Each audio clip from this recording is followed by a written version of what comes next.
Na na kusalimu tena ndugu yangu mtazamaji na msikilizaji wangu kwenye kipindi chetu pendwa cha Salvation Covenant of Jesus Christ for All Nation, na nikiwa na furaha kukualika siku nyingine tena leo upate kujumuika nasi kwa mara nyingine tena, kama ilivyo kawaida yetu ya kwamba leo tunaenda kuangazia maswali mbalimbali kama ilivyo desturi yetu. Na leo tuna swali ambalo wengi wanapenda kupata majibu ya kwamba kwa namna gani ama ni mamlaka hipi ambayo unapaswa kuitii. Yaani swali ni kwamba ni mamlaka gani ambayo unapaswa kuitii. Nami nikianzia hapo moja kwa moja kuleta ujuzi huu na ufahamu huu kwa kujibu swali hili kwa hekima na maarifa nipatayo katika Yesu Kristo. Na ningependa nikuulize ya kwamba unaposoma kwenye maandiko matakatifu, kwenye kitabu cha Biblia, kwenye kile kitabu cha Warumi sura ya 8, unajifunza nini kuhusiana na swali hilo ambalo limeulizwa na walio wengi wetu wanaohitaji kujua? Yamkini pia na wewe ni mmoja wapo unahitaji kujua, unayenisikiza na kutazama muda huu, kuhusiana na mamlaka ambayo unapaswa kuitii. Imeandikwa nini? Imeandikwa kwamba unaposoma ile Warumi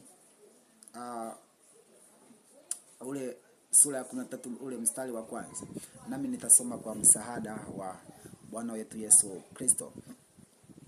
Warumi 13 mstari wa kwanza imeandikwa, kila mtu na aitii mamlaka iliyokuu, kwa maana hakuna mamlaka isiyotoka kwa Mungu, na ile iliyopo imeamriwa na Mungu. Bwana Yesu Kristo atukuzwe. Narudia tena, kwa kila mtu na aitii mamlaka iliyokuu, kwa maana hakuna mamlaka isiyotoka kwa Mungu, na ile iliyopo imeamriwa na Mungu. Sasa maswali, neno hili tumelisikia. Ili neno ndio linatupeleka kuangazia ni kwa namna gani ama ni mamlaka hipi ambayo mimi na wewe ama tunatakiwa kuitii. Bwana Yesu Kristo atukuzwe. Ni mamlaka gani ambayo unapaswa kuitii? Na kama tulivyosikia mahali hapa ya kwamba kila mamlaka iliyopo imetoka kwa Mungu, unapaswa kuitii.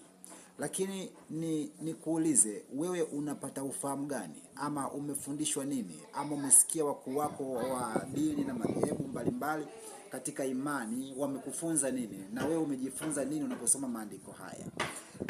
Fuatana nami sasa upate uelewaji zaidi ya kile ambacho yamkini umekuwa ukikifahamu na ukijifunza. Yesu Kristo apewe sifa. Ndugu mtazamaji wangu na msikilizaji wangu kwenye vipindi vyangu, unatakiwa ujue katika somo hili ya kwamba ni mamlaka hipi Mungu anaimaanisha anaposema kila mamlaka iliyopo imeamriwa na Mungu, ya kupasa uitii. Na utakuwa sambamba na mimi kujua ya kwamba Mungu si dhalimu, na Mungu ana namna yake ya kuwakilisha na kuwasilisha ujumbe wake kwa watu. Ukilisoma ili andiko moja kwa moja na kwenda kulifanyia kazi kama lilivyoandikwa, utakuwa umepata uelewaji katika mwili na haitakufaidia chochote kuhusu kumjua Mungu. Najua unafahamu ya kwamba Mungu si dhalimu, kama nilivyotangulia hapo kusema kwamba Mungu si dhalimu. Amekusudia nini sasa? Leo hii kuna tawala na mamlaka mbalimbali ambazo hazifuati misingi ya kimungu.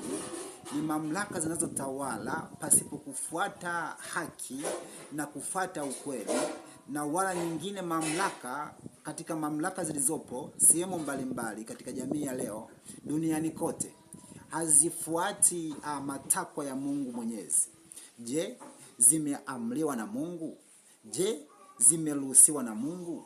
Je, Mungu ndo amezipa mamlaka ya kutenda hivyo kama tunavyoona mamlaka hizo zikifanya? Ukweli ni kwamba Mungu huwa hajichanganyi na matope. Mungu hajawahi kukaa sehemu ya upotovu.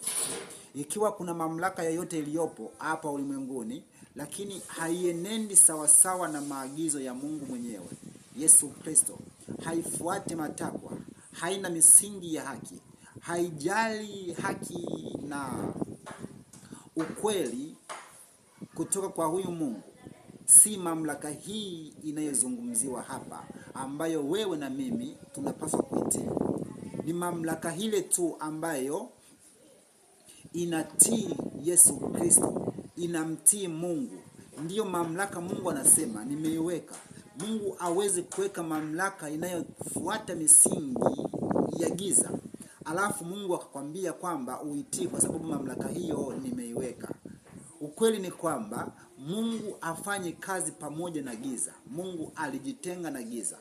Ikiwepo mamlaka yoyote katika jamii duniani kote inayofuata matakwa ya giza na misingi ya kuzimu, hiyo sio mamlaka ambayo Mungu anaizungumzia mahali hapa.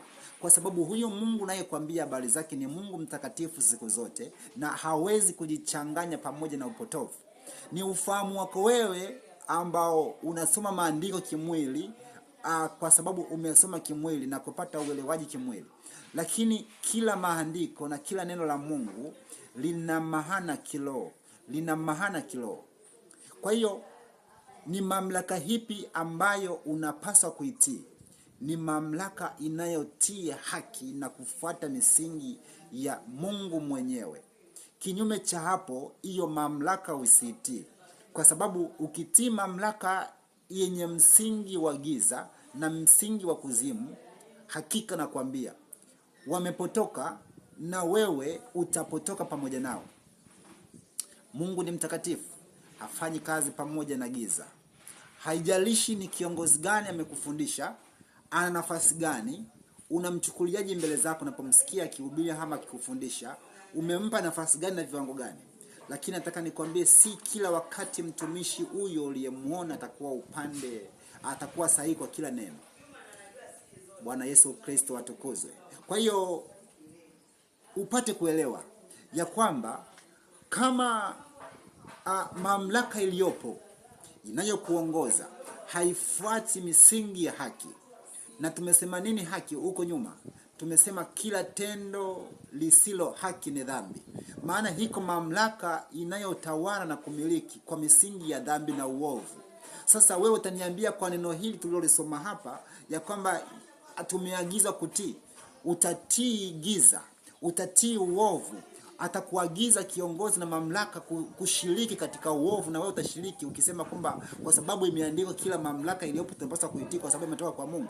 Je, Mungu ameshawahi tangu mwanzo hata sasa au tangu mwanzo mwa Biblia hadi mwisho kasikia Mungu anamuongoza mtumishi wake na watu wake kutenda dhambi? Bwana Yesu Kristo atukuzwe. Kwa hiyo unapaswa uelewe ya kwamba si mamlaka hiyo. Nataka nikwambie kwamba ziko mamlaka nyingine ambazo zimewekwa kwa utaratibu mwingine ambao si Mungu chanzo chake. Utaniambia mbona imeandikwa kila mamlaka iliyopo imetoka kwa Mungu? Sio mamlaka ya giza na kufuata matakwa ya giza. Ziko mamlaka nyingine ambazo zimewekwa si kwa msingi wa Mungu, hazijawekwa na Mungu mwenyewe, bali zimejiweka zenyewe kwa misingi yao wenyewe na matakwa yao wenyewe. Bwana Yesu Kristo hapewe sifa. Unapata nini unaposoma kile kitabu cha Hosea? Hebu tuangazie kitabu cha Hosea sura ya ngapi ile? Yes. Unaposoma kile kitabu cha Hosea sura ya 8 na ule mstari wa 4. Hosea 8 mstari wa 4. Nami nasoma kama ilivyoandikwa. Imeandikwaje? Ya kwamba wamesimamisha wafalme lakini si kwa shauri langu. Wamejifanyia wakuu lakini nalikuwa sina habari. Kwa fedha yao na dhahabu yao wamejifanyizia sanamu kusudi wakatiliwe mbali.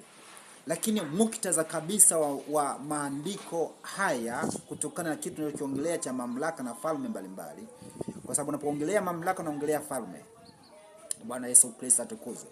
Ya kwamba ule mstari wa 4, hiyo Hosea sura ya 8 mstari wa 4, wamejisimamishia wafalme lakini si kwa shauri langu.